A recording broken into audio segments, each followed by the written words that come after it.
नमस्कार दोस्तों। आज मैं आपके लिए एक नया वीडियो लेकर के आया हूं और काफ़ी लंबे समय के बाद एक नया वीडियो आपके समक्ष आने वाला है। कॉमर्स के विद्यार्थियों के लिए एक समस्या होती है आयकर इनकम टैक्स सब्जेक्ट को लेकर के। इनकम टैक्स में कुछ ऐसे टॉपिक्स होते हैं जो जनरल लाइफ हमारे सामान्य जीवन में भी बहुत ही महत्वपूर्ण टॉपिक माने जाते हैं। और आज जिस मैं टॉपिक की बात कर रहा हूँ, एक करदाता टैक्स असेसी इनकम टैक्स करदाता के लिए निवास स्थिति या निवास स्थान का निर्धारण कैसे किया जाए। तो बड़े ही आसान तरीके से आज मैं आपको बताने वाला हूं कि वो निवास स्थान की कैसे आप निर्धारण करेंगे। और कहा जाता है कि आयकर का जो दायित्व होता है करदाता की नागरिकता पर निर्भर नहीं करता, बल्कि उसकी निवास स्थिति पर निर्भर करता है। तो निवास स्थान और उसका क्या कर दायित्व होगा, इसका निर्धारण करने के लिए आज मैं थोड़ा सा इंट्रोडक्शन आपको देने वाला हूं कि कैसे निवास स्थान का निर्धारण आप कर सकते हैं। सबसे पहले बात करें कि भारतीय आयकर अधिनियम इनकम टैक्स एक्ट के अंतर्गत करदाता की निवास स्थिति का निर्धारण करने के लिए कहा जाता है कि जरूरी नहीं है कि व्यक्ति भारत में ही आय कमाए, भारत के बाहर भी विदेश में भी आय कमा सकता है।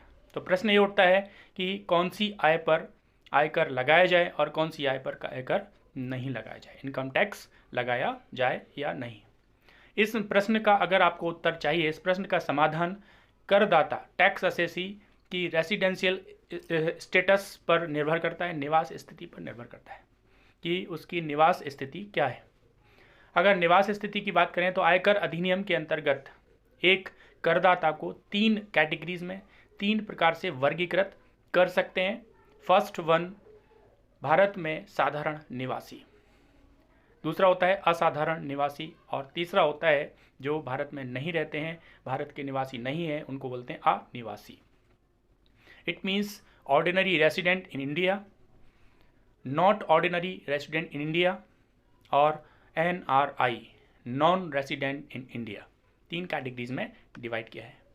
आयकर अधिनियम के अनुसार अगर हम देखें तो असेसमेंट कब होता है, असेसमेंट ईयर में, और वर्तमान में प्रेजेंट में इनकम टैक्स का असेसमेंट ईयर 2020 और 21 एप्लीकेबल है और इसके लिए प्रीवियस ईयर होगा 2019-20। इनकम टैक्स में जब भी आप निवास स्थिति का निर्धारण करेंगे तो ये 2 ईयर को आपको याद रखना है, असेसमेंट ईयर और प्रीवियस ईयर, कर निर्धारण वर्ष और गत वर्ष। जब भी आयकर अधिनियम में आय की बात की जाती है तो आयकर अधिनियम के अंतर्गत कर निर्धारण करदाता की गत वर्ष प्रीवियस ईयर की कुल आय पर किया जाएगा और कुल आय का निर्धारण गत वर्ष में करदाता की निवास स्थिति क्या है उसके आधार पर किया जाएगा।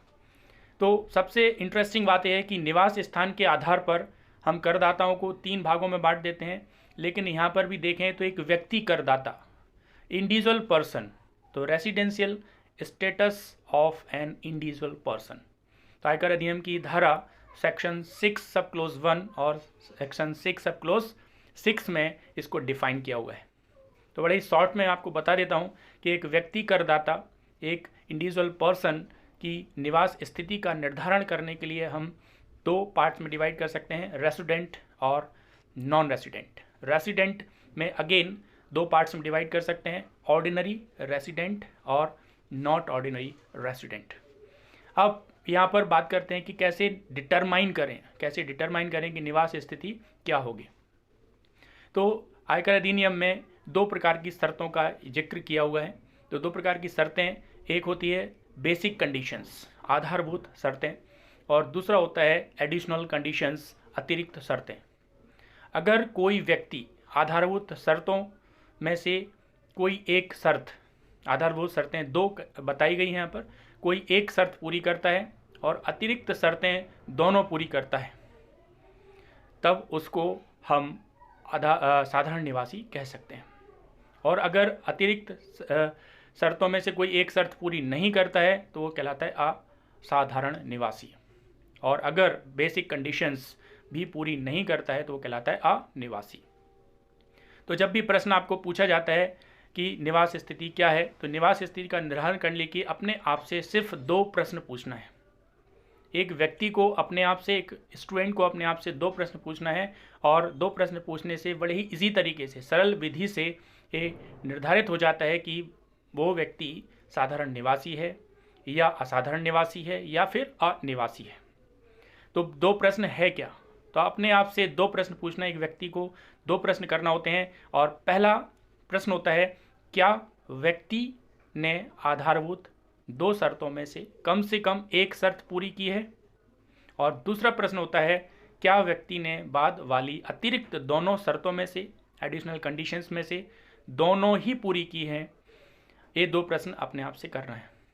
पहला प्रश्न, क्या व्यक्ति ने आधारभूत 2 शर्तों में से कोई एक शर्त पूरी की है? और दूसरी शर्त होती है कि क्या बाद वाली अतिरिक्त शर्तों में से दोनों शर्तें पूरी की हैं। अगर पहले प्रश्न का उत्तर यस आता है और दूसरे प्रश्न का उत्तर भी यस आता है तो वो साधारण निवासी होगा।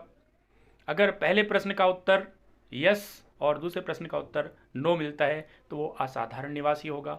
और अगर पहले प्रश्न का उत्तर ही नो में आता है, नहीं में आता है कि वो आधारभूत शर्तों में से कोई भी शर्त पूरी नहीं करता है तो वो अनिवासी हो जाता है, NRI हो जाता है, नॉन रेसिडेंट इन इंडिया हो जाता है।